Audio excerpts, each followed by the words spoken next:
이완입니다. 이렇게 귀한 자리를 만들어 주신 박희준 교수님께 다시 감사드립니다.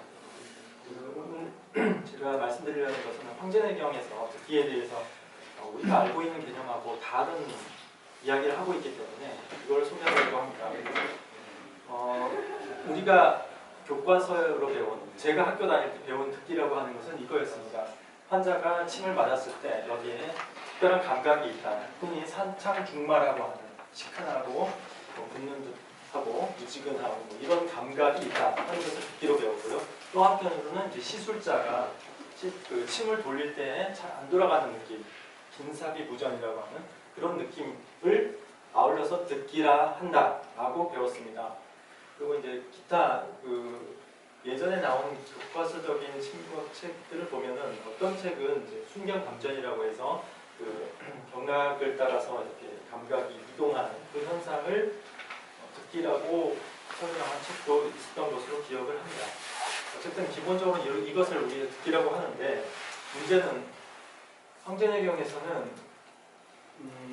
이러한 듣기를 과연 확인했는가를 볼 수 있는 문구가 하나도 안 보입니다. 우리가 예를 들어서 지금 얘기한 환자가 느끼는 산창중마의 감각이 듣기라고 하면 환자한테 물어봐야죠. 환자의 느낌을 알 수가 없잖아요. 그래서 물어봐서 지금 느낌이 어떻습니까? 라는 걸 확인해야 되는데, 내경을 읽어보면은 그런 거 물어본 예는 하나도 보이지 않습니다. 그러면은 그 당시에는 그런 듣기의 개념이 없었는가 하는 게 이제 문제가 되는 거죠. 근데 이제 듣기라는 말 자체가 황제내경에 나와요. 황제내경에 듣기라는 말이 나옵니다. 물론 뒤에 얘기하겠지만 기지라는 말로 더 많이 표현되는데, 하여튼 그런 말이 나오는데, 그러면은 그 당시 내경 시대의 시술자들은 그런 지금의 우리가 하는 그 듣기를 확인하지 않는 것인가, 이런 의문이 자연스럽게 제기가 될 수가 있는 거죠. 지금 말씀드렸듯이 내경을 보면은 듣기라는 말이 나오는데요. 이 듣기가 기지라는 말로 더 많이 표현이 됩니다. 그런데 이 기가 이르는 것, 이것과 듣기라는 말은 정확히 황제내경에서 같은 동의어로 쓰이고 있다는 것을 알 수 있는데요. 대표적인 예가 이겁니다. 여기 이합진서론에서 보면은 처음에 이제 허한 상태에서 사하는 거에 대해서 이제 설명을 하면서 흡기를 하면서 이제 침을 넣고 침을 돌리고 해서 듣기한 것을 기준으로 삼는다, 이런 말이 나오고요. 이게 이제 사법이다. 그 다음에 보법에 대해서 설명을 하면서 호기를 하면서 이제 침을 넣고 그때의 기가 이르는 것을 기준으로 삼는다, 이런 말이 나옵니다. 여기 문구를 보면 정확히 이렇게 대칭적입니다. 대칭적인 이제 문구에서 하나는 듣기라고 표현하고 하나는 기지라고 표현을 하고 있습니다. 오하는 경우하고 사하는 경우에 대해서 이걸 보면은 이 듣기, 기를 얻는다라는 표현이 기가 이른다라는 것과 같은 의미다 하는 것을 짐작을 할 수가 있습니다. 그런데 그러면 이 기지라는 것은 무엇이냐? 우리가 지금 알고 있는 이 산창중마의 감이 아니라 바로 맥의 변동이라는 겁니다. 자, 여기 영추 부편 중시편에 보면은 소위 기지이 유효자, 이른바, 여기서 이른바라는 것은 아마도 구침 12원 편에서 말했다는 얘기인 것 같습니다. 거기서 얘기한 기지이 유효자, 기가 이르면 효과가 있다라고 하는 것은 무슨 의미냐? 이러이러한 의미다 라고 설명을 하고 있습니다. 그래서 사즉 익허하는 것이고 보즉 익실하는 것인데, 사하면은 더욱 허해지고 보하면은 더욱 실해지는 것인데, 허하다는 것은 여기서 더욱 허해진다 하는 것은 무엇이냐? 맥의 크기는 맥대는 그 전과 같은데, 침 놓기 전과 같은데 불견, 단단해지지 않는 그런 변화가 생기는 것을 허해졌다라고 얘기하는 것이고, 실해졌다는 것은 이제 반대의 경우를 실해졌다라고 얘기를 한다 하면서 기지이 유효라는 것, 기가 이르면 효과가 있다라는 말이 바로 이 뜻이다라고 설명을 하고 있습니다. 즉 기가 이른다라는 것을 어떻게 확인하느냐? 맥의 변동으로 확인한다라는 것을 이야기를 하고 있죠. 그러니까 기지라는 것은 맥의 변동이고 그 듣기, 동의어로 생각할 수 있는 듣기도 바로 맥의 변동이다라는 것을 설명하고 있는 겁니다. 그래서 지금 우리가 알고 있는 이 산창 중마의 감각이 아니라 맥의 변동, 자각 증상이 아니라 타각소견으로서 듣기를 이야기하고 있다는 겁니다. 황제대표는. 이게 오늘 발표의 핵심입니다. 내경에서 전반적으로 보면 듣기라는 말은 그렇게 많이 쓰이지는 않습니다. 그래서 몇 군데 이렇게 보이는데 요것만 가지고는 이게 지금 제가 얘기한 맥상 변동인지 아닌지 명확하게 여기 나온 특징만 그 사례만 가지고는 명확히 구분할 수가 없으나 이 모든 경우에서 듣기를 그 맥의 변동으로 해석해도 아무 모순이 생기지는 않습니다. 그리고 조금 전에 얘기했듯이 기지하고 듣기하고 동의어라고 할 때 기지에 대한 표현이 많이 나오는데요. 그 기지에 대한 내용을 보면 이거는 맥상의 변동을 반드시 얘기하고 있다는 겁니다. 그래서 또 오늘날의 침치료랑 내경의 침치료에서 중요한 차이가 그겁니다. 바로 이제 그 맥진을 통해서 그 황제내경의 시술자들은 맥진을 통해서 그 시술의 유효성을 판정했다는 겁니다. 그러니까 지금은 침치료를 할 때 그래서 병을 확정하고 징후를 확정하고 그 다음에 이제 시술에 들어가는데 여기서 맥진을 뭐 할 수도 있고 안 할 수도 있는 거죠. 네. 그냥 증상만 확인하고 시술에 들어가기도 하고 그렇게 하는데 내경에서는 맥진을 반드시 했다는 겁니다. 왜냐하면 비교를 해야 되니까 시술한 뒤랑 비교를 해야 되니까 반드시 처음에 해야죠. 그래야 비교가 가능하니까. 그래서 먼저 맥진을 하고 그 다음에 시술하고 그 다음에 이제 맥상 변동 이게 바로 이제 기가 지하느냐 하는 거죠. 이것을 확인해서 이게 유효한 시술이었느냐 그렇지 않았느냐를 판정을 했다는 겁니다. 물론 이제 자세히 보면 이 맥진만 한 건 아니고요. 이렇게 일부 안진이나 뭐 시신 이런 것들도 설명을 하고 있습니다. 그 중요한 원칙이 내경에서는 반드시 침 시술 전에 맥진을 해야 한다라는 원칙이 있었다는 겁니다.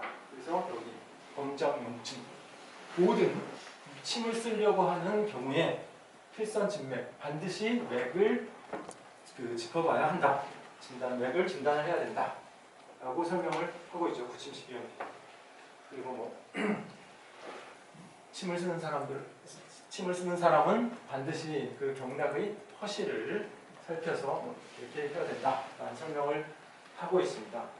특별한 경우에는 이렇게 이거는 이제 기가에서의 반응인데 맥동 부위를 눌러서 거기에 특별한 반응을 확인하기도 했던 것 같습니다.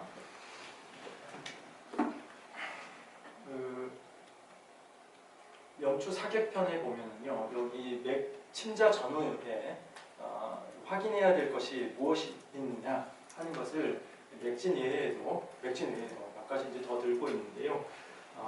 하나가 이제 안진을 통해서 원혈과 척고에서 이 온도를 확인합니다. 내경에 보면 가끔 침하 열야라고 해서 침 안에가 뜨거워진다 뭐 이런 표현이 등장하는데요.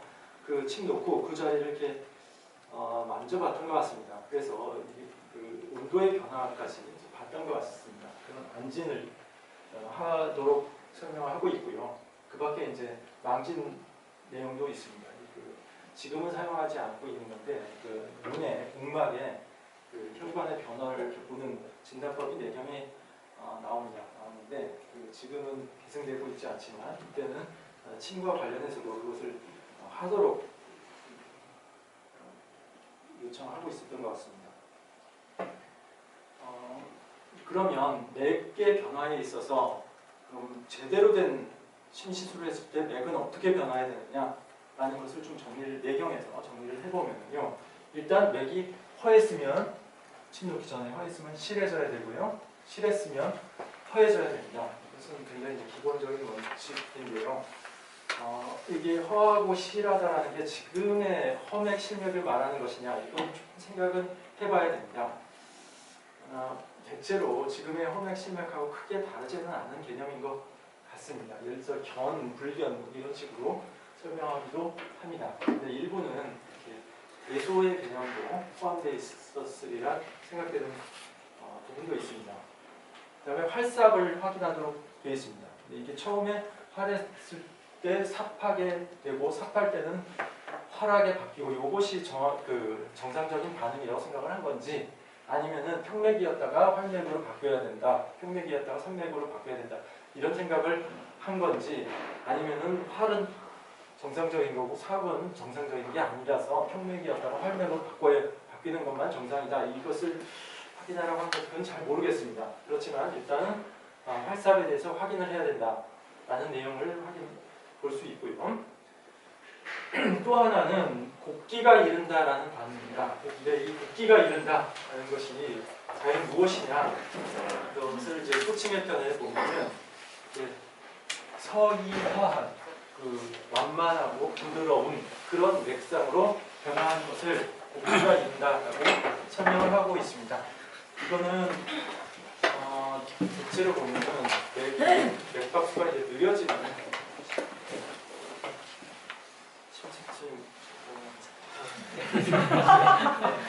그래서 미안합니다.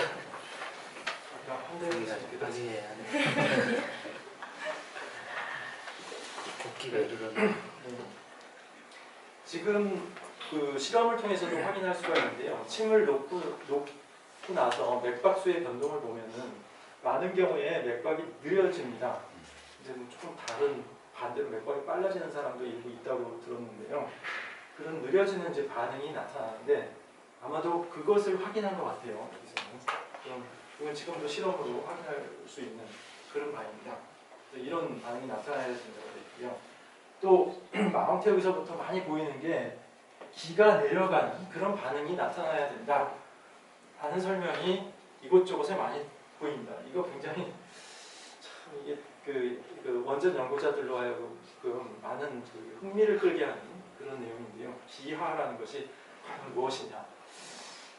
저도 잘 모르겠습니다. 저도 잘 모르겠는데 두 가지를 생각을 해볼 수 있겠죠. 하나는 그 맥상이 좀 평맥이거나 부맥인 상태에서 침맥으로 바뀌는 것, 이것을 기가 내려간다라고 할 수 있었겠죠.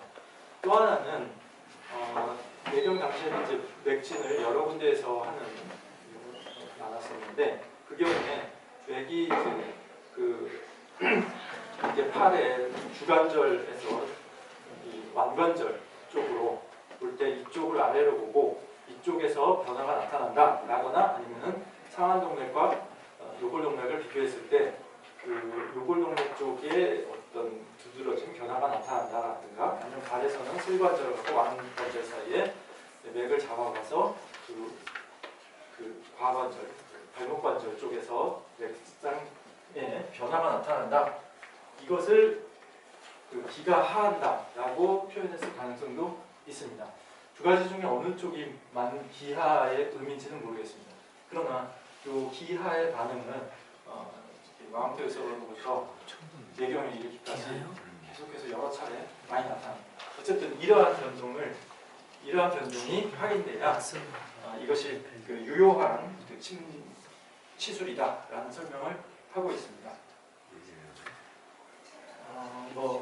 그리고요, 마지막으로 여기 내경의 듣기에 관해서 설명해야 될 게 이 순경감전의 문제인데요.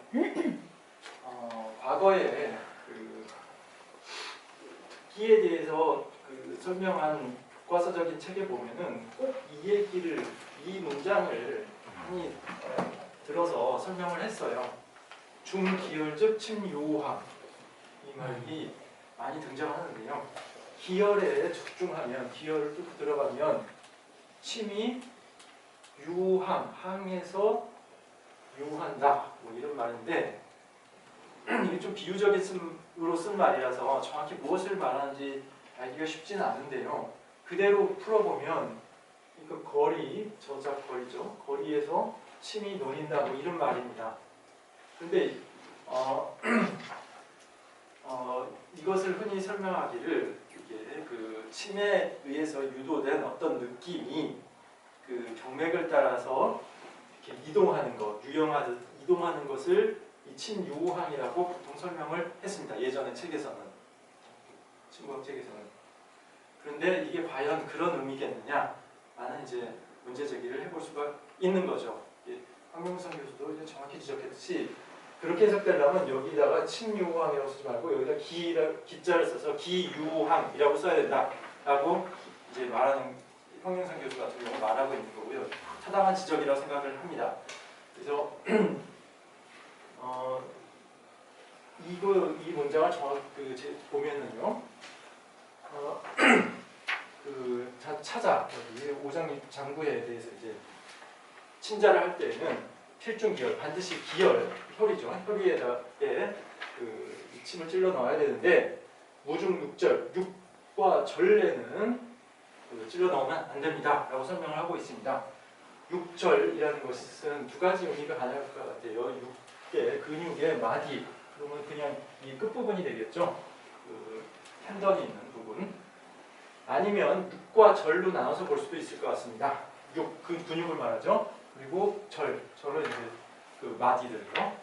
그러니까 이런 부분이나 머슬 벨리에다 근복 부분이나 아니면 이런 부분에다가 침을 놓으면 안 되고 침은 어디다 놔야 되느냐? 기열에 놔야 되는데 기열이라는 게 여기서는 황제내경에 많이 나오는 이 계곡이라는 말과 그 의미가 통하는 말이 아닌가 싶습니다. 그러니까 이런 근육 사이에 그 틈이죠. 여기에다 놔야 된다라고 이야기를 하는 것 같습니다. 여기에 들어가면 중기열 즉 침유황, 침이 거리에서 놓인다라고 얘기를 하는데 이거는 그 조직 사이에서 부드럽게 움직인다라는 것을 형용한 것으로 생각이 됩니다. 즉 지금 우리가 생각하듯이 빈삽이 부전하는 반응이 유효한 침자 반응이 아니고 오히려 더 부드럽게 움직여야 더 좋은 반응이다 라고 생각을 했던 것 같습니다. 그런 예가 이제 몇 군데 보이는데요. 여기 그 사기장구 병영에 보면 여기 근 부위에 힘줄 부분에 이게 침이 적중하게 되면 여기에 이제 소위 착욕의 반응, 착욕의 반응, 근육이 이제 묻혀서 침체를 둘러싸고 잘 안 돌아가게 하는 그런 반응이 나타난다라고 설명을 하고 있습니다. 그리고 여기 현랑문화에서 보면 이게 침이 잘못 침자했을 때를 설명하는 겁니다. 잘못 침자했을 때 그 침 아래에 열이 나고 그다음에 그 침이 회전에 대해서 저항하는 단단한 그런 반응이 나타난다라고 설명을 하고 있습니다. 그러니까 지금은 우리가 듣기에 앞서 이제 설명했듯이 듣기에서 기준이 환자의 감각과 함께 의사가 느끼는 그 침체의 회전에 대한 저항감 이거 두 가지가 있는데요. 내경에서는 이 침체에 대한 저항감이 오히려 적은 것을 좋다라고 봤다는 거죠. 이런 차이가 있습니다. 제가 오늘 말씀드린 것은 내경의 듣기라고 하는 것이 지금 우리가 알고 있는 바와 달리 이런 개념이 아니고 맥의 변화를 말한 것이다 라는 것을 이제 말씀을 드린 거고요. 구체적인 내용을 들어가 보면 내경에서 이제 맥의 그 변동을 측정하는 것이 지금처럼 이제 요골동맥 촌부에서만 봤던 게 아닙니다. 그리고 그걸 서로 다른 이제 맥진 부위를 주장했던 학파들이 여러 좀 서로 다른 체계를 가지고 있었기 때문에 그들이 주장한 내용들이 조금씩 다릅니다. 다르긴 한데 오늘 좀 공통적인 것만 말씀을 드린 거고요. 그러한 서로 다른 학파가 존재했으리라 생각됨에도 불구하고 그러나 침을 놓을 때 반드시 맥을 보고 그 침자 후에 다시 맥의 변동을 확인했던 것은 다 일치합니다. 다 일치하고 그 기지라는 거에 대해서 같은 개념을 가지고 있었던 것, 그 학파가 다른 사람들도 같은 개념을 가지고 있었다는 것은 말씀드릴 수가 있습니다. 그래서 요약하자면 내경에서의 듣기는 맥상의 변동을 말한다라고 요약할 수 있겠습니다. 감사합니다. 처음에 보여주신 듣기 산창중마, 네. 듣기를 산창중마로 정의하고 아니면은 저기 긴사비 부전을 네. 정의했는 최초의 문헌은 언제쯤 나온 겁니까? 그게 중요한데 그 미처 제가 부담을 드렸습니다. 혹시 네. 제가 들은 게 맞다면 19세기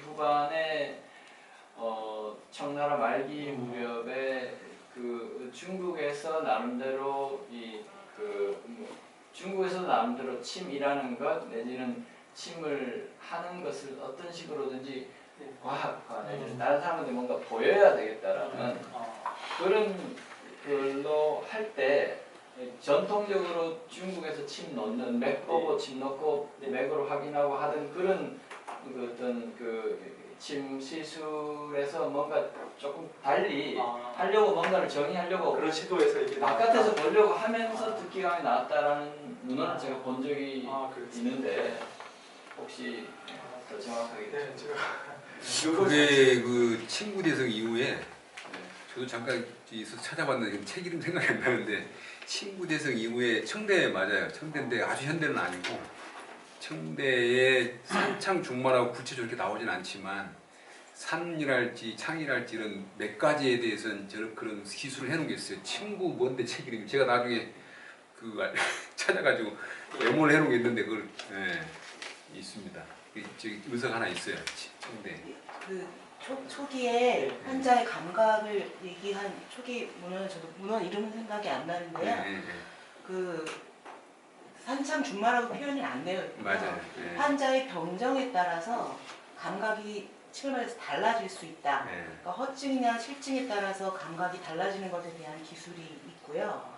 그리고 19세기 말에 아까 박종규 교수께서 말씀하신 것처럼 침감이라는 용어가 중의학을 표준화하는 과정에서 나왔고 산마중창이라는 감각의 용어가 정의처럼 나온 거는 청단한 선생님의 책으로 알고 있거든요. 그게 1930년대, 40년대 책이거든요. 그래서 그 에큐펑트 센서의 침감이라는 용어는 19세기 초반에 나오고요. 그리고 지금 알고 있는 저런 용어 정의처럼 나온 건 청단한 선생님이 굉장히 대단한 인상가심이 있고 중의학의 표준화, 친구학에서 굉장히 영향을 많이 미치신 걸로 알고 있는데 그분이 정의하신 것이 그 다음에 문과의 표준처럼 인용이 됐다고 제가 알고 있습니다. 그리고 의사의 듣기감하고 관련된 저 긴사비 부전은 의학 입문하고 친구 대성에서 거기 기지가 나오면서 그 물고기가 이렇게 낚싯바늘을 이렇게 물었을 때 그런 느낌으로 표현하면서 긴삽이라는 표현이 나오고 있기 때문에 어떻게 보면 의사의 듣기감으로 표현되는 것이 조금 더 시대적으로 앞선 것이고 산마중창은 굉장히 최근에 나온 얘기인 거죠. 답변이 아주 정확한 답변이 완성이 됐네. 제가 들어가지 못한 걸 보완을 해주시면. 질문. 예. 혹시 김경환 교수님께 질문 드리겠습니다. 그 발표 아주 잘 들었습니다. 항상 뭐 학교에서도 자주 뵀는데 언제나 이렇게 저를 놀라게 하시는 저와는 상반된 견해를 이렇게 주로 발표하시러 왔는데 오늘은 어떻게 제가 이렇게 이 문제에 대해서 정찬인 교수님하고는 밥 먹으면서 잠깐 듣기에 대해서 어떻게 얘기하실까 궁금하다. 우리 같이 이렇게 원전 보는 사람들과 또 어떻게 다른 견해를 말씀하실까 궁금하다 했는데 제가 생각했던 거하고 굉장히 근접한 견해를 말씀하셔가지고 그래서 깜짝 놀랐습니다. 또 원전 하는 사람 이상의 어떤 치밀한 문헌 고증을 또 해주셔가지고요. 질문입니다. 이제 제가 보니까 긴삽한 거하고 유어항하는 거하고 이 두 가지가 어떻게 보면 상충되는 것처럼 보여질 수도 있는데 제가 보기에는 이게 허실 문제가 아닌가 생각이 되거든요. 실한 거 예를 들어서 실증인 거 같은 경우는 되게 기를 빼내야 된다고 생각하니까 우리가 제삽을 한다든지 긁는다든지 덜어내려고 할 것이고 허한대는 기를 불러 모아야 된다고 생각하니까 왜 우리가 배를 살살 문지르고 이렇게 하듯이 염전을 해가지고 기를 모으지 않습니까? 그래서 헛증인 거 같은 경우에는 침이 잘 돌아가서 기를 모으는 쪽으로 아마 내경학자가 보고 있는 것 같고요. 실증인 것 같은 경우에는 기를 이제 덜어내야 되니까 긴삽하게 쫙 들어가서 불전이라는 말도 이게 왜 우리가 침이 들어갔을 때 잘 안 들어가면 제삽을 하다가 막 꺾이고 구부러지고 하잖아요. 그런 것이 아닌가 생각이 드는데 질문의 요점은 어떤 허실 문제를 고려할 수 있지 않겠느냐 그 문제에 대해서 어떻게 생각하시느냐 그겁니다. 간단히 답을 드리자면 제가 아까 보여드렸던 그 문장에서는 허실에 무관하게 이제 그런 반응이 나타나는 것으로 저는 이제 이해를 하고 그것을 이제 소개를 한 겁니다. 지금 얘기를 들어보니까 허실에 따라서 그 긴삼이 보전의 반응을 좀 세분화해서 다시 봐야 되겠는가, 그건 좀 검토를 해봐야 될 것 같습니다. 진짜 고맙습니다. 그 이어서 한 가지만 더 박혜준 교수님께 질문드리면 또 허실에 대한 질문인데요. 저희는 이제 문헌으로 그 뭐 친구 문헌을 내경에서 접하다 보면 사실 친구에서는 허실 문제를 제 1번으로 언제나 강조하는 것 같거든요.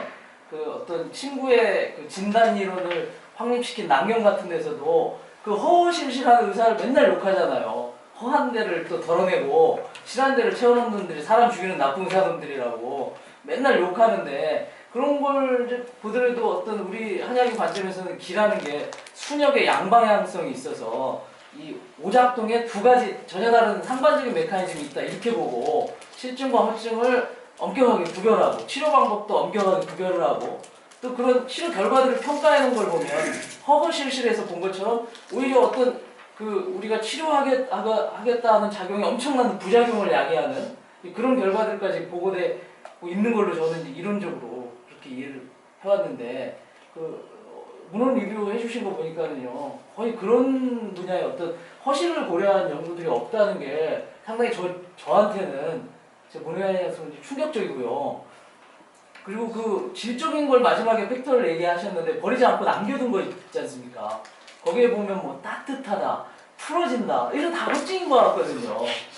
뭔가 기운이 이제 부족하고 모자랐던 사람들이 기가 다시 어디서 올라오고 모여들고 그래서 부드러워지고 편안해지고 따뜻해지고 이런 느낌들을 표현한 것 같은데, 그래서 이제 그런 부분들을 어떤 허증 모델과 실증 모델을 좀 구별을 하면서 접근을 하면 문헌과의 어떤 상관성을 좀 더 볼 수도 있을 것 같은데 어떻습니까? 그런 부분에 대한 연구는요?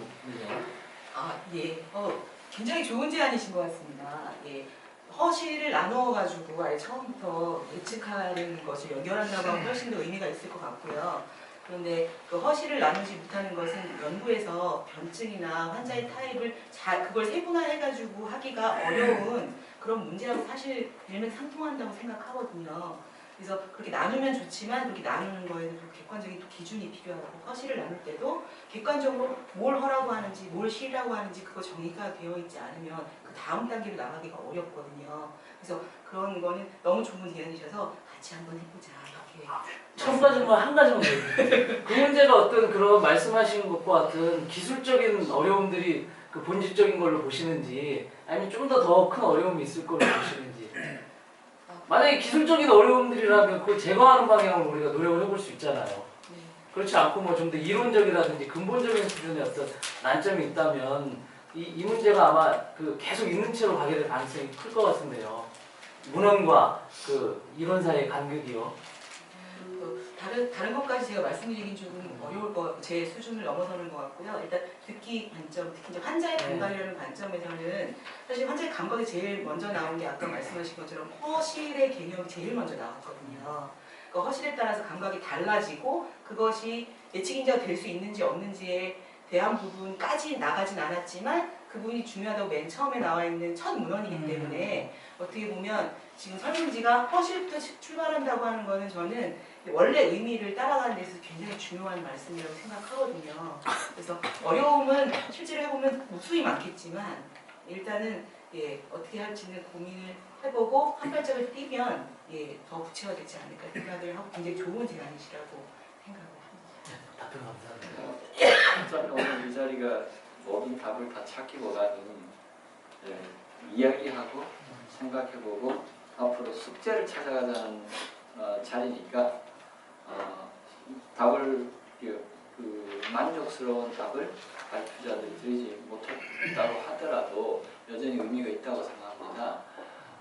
임 교수님 혹시 질문 있으신가요? 질문 있습니다. 세 번 발표 너무 감사하게 재밌게 잘 들었고요.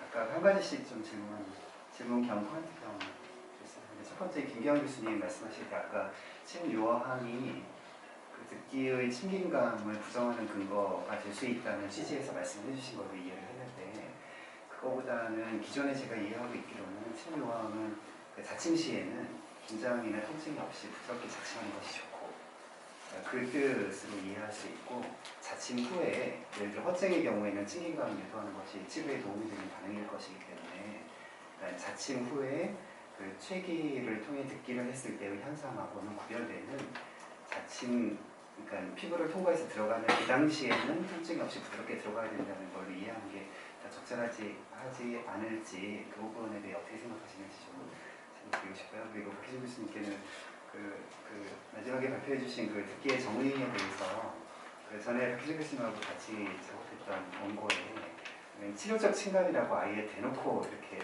그 듣기를 정의한 적이 있는데 그러니까 치료 효과와 연결되는 혹은 치료 효과에 도움이 된다고 예상할 수 있는 그런 자침 시의 반응 그러니까 아예 이렇게 치료적 친감을 표현하는 거에 대해서는 좀 훨씬 좀 강한 표현일 수 있는데요. 그거에 대해 어떻게 생각하시는지 좋고 그리고 박진 박사님께는 아까 발표 중에 듣기가 특정 감각이기는 어려울 것 같다고 말씀을 해주셨는데 저도 평소에 그렇게 생각하고 있었거든요. 왜냐하면 근데 그 이유가 우리가 이제 듣기가 치료에 도움이 되는 감각 혹은 뭐 치료와 연관되는 감각이라고 보면 그 감각의 종류가 굉장히 많고 그 감각의 같은 종류의 감각이라 하더라도 강도가 같은 감각 내에서도 강도가 다양할 수 있는데 각 환자마다의 상태가 다르고 각 환자의 질병마다도 상태가 다를 거기 때문에 감각신경 입력을 통해 신경계에 어떤 플라스티시티 같은 변화를 유발한다고 하면 만약에 침치료가요. 그러면 당연히 특정 감각만이 치료에 도움되는 감각이라고 생각하는 것은 무리이고 그 환자의 상태나 질병의 종류에 따라 적절한 종류의 적절한 강도의 감각이 신경계로 입력돼야 치료에 도움될 거는 당연하다고 생각을 했었거든요. 그렇기 때문에 듣기를 특정 감각이라고 정의하는 건 좀 무리가 있고 물론 이제 초기에는 전형적인 감각으로 접근할 수밖에 없겠지만 이런 아까 지금 발표하신 거 원본에서 이거에 대해 어떻게 생각하시는지 어떻게 차례대로 하실까요? 아니면 거꾸로 하실까요? 거꾸로 하죠. 네.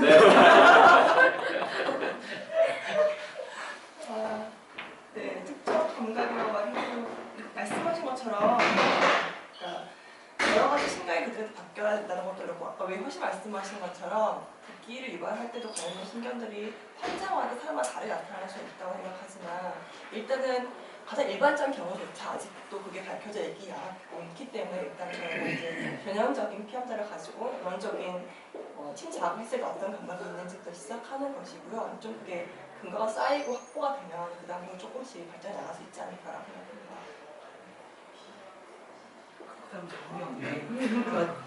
치료적 친감이라고 하는 거에 대해서 저는 동의합니다. 예. 왜냐하면 이게 그 감각이라는 게 치료를 목표로 하지 않으면 사실 의미 없는 그냥 뭐 바늘로 찌르거나 때리거나 애들 나타나는 감각하고 구별할 필요가 없는 거잖아요. 그렇기 때문에 그렇게 표현한 거지 제가 개인적으로 질문 제게 질문하셨던 것은 지금 아까 장옥찬 교수가 지적했던 문제하고 겹치는 것 같은데 일단 제가 이제 침유황에 대해서 이제 그 해석을 제시한 것은 이제 과거에 그걸 이제 그 기지감으로 풀었기 때문에 그게 아니다라는 것을 이제 얘기했던 거고요. 그러면 그 내경에서 이제 긴사비 보전이라는 것을 과연 유효한 침감으로 침반으로 생각을 했느냐 안 했느냐에 대해서는 한 2가지 정도의 예고밖에 제가 찾지는 못해서 자신 있게 말씀드리기 좀 어려운 상황이고 좀 부족적인 감도가 필요하여서. 좌중에 더 많은 질문을 끌어들이기 위해서 제가 질문 한 가지 하고자 하는데요. 듣기는 치료적 침감이라고 할 때 그 적이 치료를 위한 침감 내지는 치료가 됐다는 거를 이렇게 증명하는 침감이 적이라는 게 아주 다양한 그 해석이 되니까 이게 2가지 가운데 어느 쪽에 동의하시는 부분인가요? 결과라고 볼 수는 없고요. 그냥 결과를 보면 오늘날의 일반적인 그 침치료 후에 병이 나았나 안 나았나를 뭐 양방으로 검사해 본다든가 이런 일반적인 현재의 침치료랑 차이가 없기 때문에 근데 이제 예전 사람들도 분명히 그 그 예후나 내가 지금 뭔가를 치료하고 있는지에 대한 계속적인 모니터링할 수 있는 도구를 갖고 있었을 것 같고 그 중에 하나가 이 침감 혹은 듣기였을 것 같거든요. 그리고 그 중에 제일 많이 활용한 게 이제 맥진이었을 것이고요. 근데 오늘날에 우리는 이제 맥진 기술은 조금 떨어지더라도 기타의 지표를 굉장히 많이 활용할 수 있기 때문에 그러니까 치료 효과와 연관된 혹은 치료 효과로 향해 가는 중간 과정에서의 계속적인 모니터링 도구로서 거의 그 감각이라고 생각해요. 그래서 모니터링 도구일 때 이게 치료를 하면서 느끼는 감이 있을 거고 만약에 우리가 듣기를 여전히 감각의 이 영역에 두고 있다면 그냥 치료를 하면서 느끼는 느낌이나 뭐 그게 여전히 있을 거고 그리고 치료가 되면서 되는 느낌이 따로 있을 건데 사실은 우리가 듣기 침감이라는 거를 이렇게 사람들한테 감지를 할 경우에는 시간을 다 합쳐갖고 그냥 이렇게 하는 경우가 자주 있거든요, 그죠? 그래서 만약에 이제 그 어떤 시간대별 느낌의 변화도 있을 것 같고 또 그 시간대별 변화가 치료 그냥 자극 자체 아니면은 이게 상처 자체 침이 만들어낸 상처 자체가 만들어내는 느낌이 있을 것이고 그리고 실제로 거기에 이어서 그 치료가 되는 그 반응이 따로 있을 거라고 제가 생각합니다. 그러니까 후자로 되어야 하죠. 왜냐하면 치료의 적절성을 판단할 수 있는 그러니까 적절한 자침과 적절하지 못한 자침을 구별해 줄 수 있는 기준이 되어야 하니까 단순 감각이라기보다는 그 내가 기대한 치료 예를 들어 허증인 사람한테는 침이 좀 뻑뻑하게 조이는 느낌이라든가 실증인 사람은 끓이는 느낌이라든가 혹은 뭐 기타의 도구를 활용하면 맥진이나 여러 가지 도구 그러니까 치술자가 의도를 갖고 있는 방향으로 생체가 반응하는지를 판단할 수 있는 그러니까 후자 쪽이 원래 침감이나 기지의 정의는 맞는 혹시 또 다른 분들 질문이 있으신가요? 네. 그 박정대 교수님한테 질문드리고 싶은데 네. 제가 박샤미드를 써본 적은 없지만 네. 그 개념을 보면은 네. 실제 침 같은 경우는 그 수기가 불가능할 것 같은데 수기를 어떻게 할 것인지 그거하고 그다음에 두 번째로는 샵 니들에서 그 어차피 뚫지는 않는다고 하더라도 피부에 어느 정도 자극을 주기 때문에 그게 치료 효과로 연결되어서 실제 침하고의 구분이 불가능하지는 않을지 그 두 가지가 좀 궁금합니다. 고맙습니다. 그 샴 니들과 같이 짝이 돼서 쓰는 이제 리얼 니들을 쓰면 수기를 하실 수 있습니다. 그래서 이제 그 샴 니들 기본적으로 샴 니들에서 먼저 시작을 하면 그 피부를 뚫고 들어가지 않는 자입되지 않는 침이 피부에 머물기 위해서 팍 튜브라는 관을 쓰는데 똑같은 것을 그 진짜 침에도 씁니다. 그래서 이 팍 튜브는 관 자체가 마치 줄어집니다. 그래서 처음 완전히 느렸을 때는 한 4, 5cm 내지는 8, 9cm 되던 것이 줄이게 되면 우리 텔레스코프처럼 줄이게 되면 한 4cm 정도로 줄여져서 한 5cm 정도의 그 자입을 하면서 수기를 할 수 있는 만큼의 공간을 벌 수가 있습니다. 그러니까 그 똑같은 과정을 거짓침에도 쓰기 때문에 그 수기 자체는 가능하고 두 번째는 거짓침 자체도 어느 정도의 그 피부를 누르는 감이라든가 피부를 살짝 간지리는 듯한 느낌은 반드시 있습니다. 그리고 또 그것이 치료 효과로 만약에 연계가 된다면 그 또한 저는 부인해 본 적이 없습니다. 다만 우리가 어디선가 연구는 해야 되기 때문에 그 침이라는 것이 가지고 있는 이제 소위 말해서 특이성, 스페시피시티를 자입이 되고 그 자입과 해당되는 아주 이렇게 전형적이라고 생각되는 감각이 있고 그리고 거짓침은 자입이 되지 않고 그리고 침감이라고 이렇게 보통 우리가 받아들일 만한 표준 그 감각이 너무도 많은 차이가 나고 그냥 단순히 통계학적으로 다른 차이 정도가 아니라 그냥 뭐 10여 배 정도의 차이가 나니까 우선은 현실적으로 가능한 현실적으로 가능한 제일 좋은 대조군이다. 그래서 저희 논문 쓸 때는 보나파이드 컨트롤 메소드라고 그래서 완벽하진 않지만 현실적으로 가능한 그 대조 방법이라고 저희가 했습니다.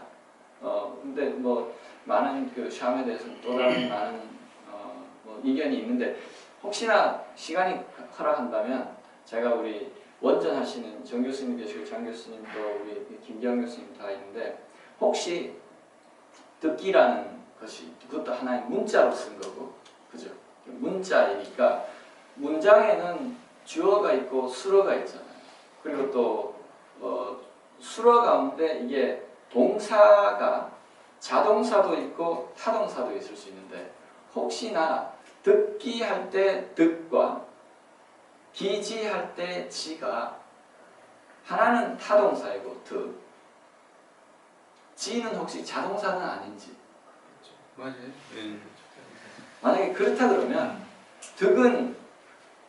득을 하려고 하는 시술자 중심의 관점이고 마치 우리가 자동차로 운전을 하려면 우리가 핸들을 잡아야 되니까 잡고 난 다음에 그러면 이제 사람 몸 안에 있는 그 치료를 받는 사람의 몸에 기가 아주 여완무단하게 잘 돌아가야 되는데 잘 돌아가야 될 기가 어딘가에 정체가 되어 있는 그 피험자의 기를 조절하기 위한 시술자가 피험자한테 다가가면서 그 피험자의 기운을 조절하고자 마치 우리가 핸들을 잡아 거머쥐는 듯한 동작에 대한 정의가 듣기의 정의라고 보고 혹시 그렇게 해서 변화가 생기는 환자의 몸에서 생기는 변화의 흐름 그래서 체해 있던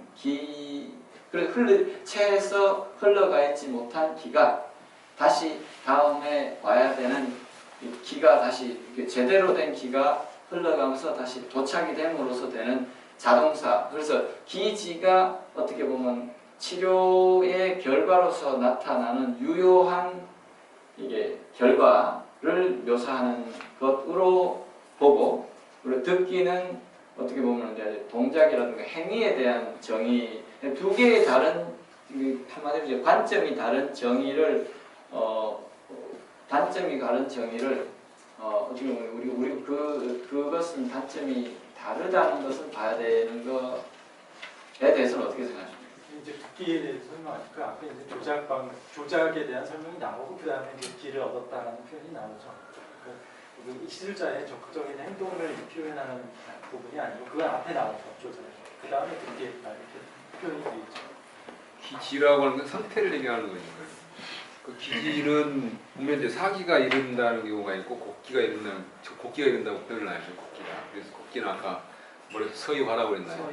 사기가 이르면 기니질하다고 그랬는데 그러니까 침을 놨을 때 기가 이르는 변화가 역시 부정적인 측면도 있고 긍정적인 측면도 있을 수 있는 거죠.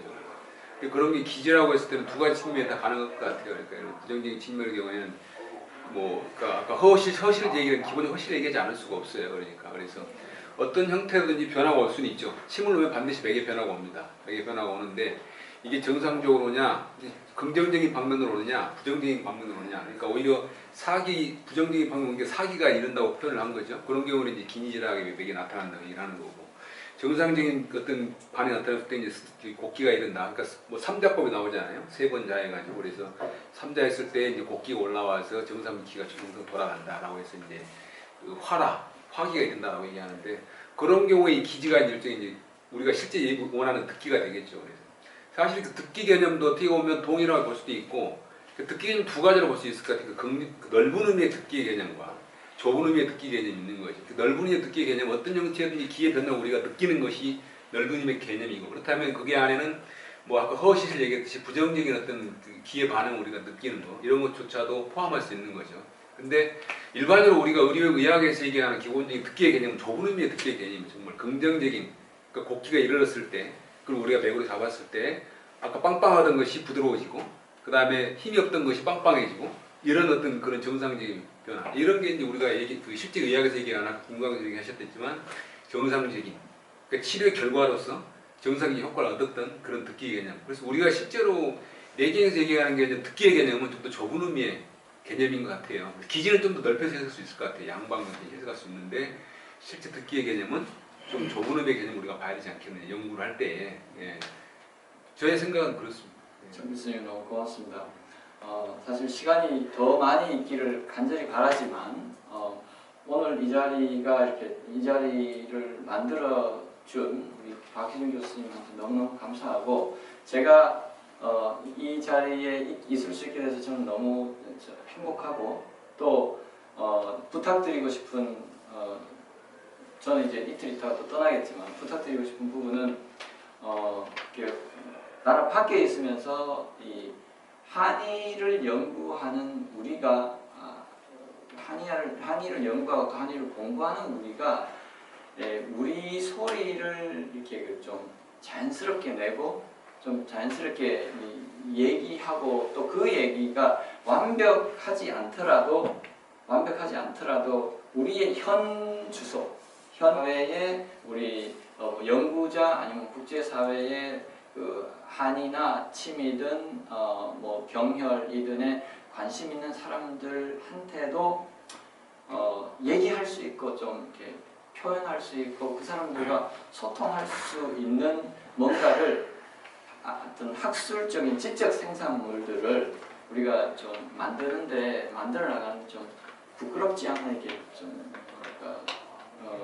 주저하지 말고 계속 해 나갔으면 참 좋겠습니다. 그래서 저는 계속 밖에 있으면서도 그 한국 우리 모교든 아니면 한국 안에서 이런 그 토론이나 아니면 그 이렇게 솔직한 대화가 계속되어 나가는 것을 적극적으로 참여하고 또 계속적으로 될 수 있게끔 참 다리 역할을 하고 싶습니다. 그래서 여러분들이 그 국제 학술 이렇게 그 장학술회에서도 발표할 수 있도록 참 저도 돕고 싶고 참여하고 싶고 그런 기회는 너무너무 만들고도 싶으니까 오늘 이 모임의 조금은 뭐 도화선이랄까 아니면 불꽃이 되는 그런 기회가 되기를 간절히 바랍니다. 오늘 끝까지 남아주시고 참여하신 분들 너무 고맙습니다.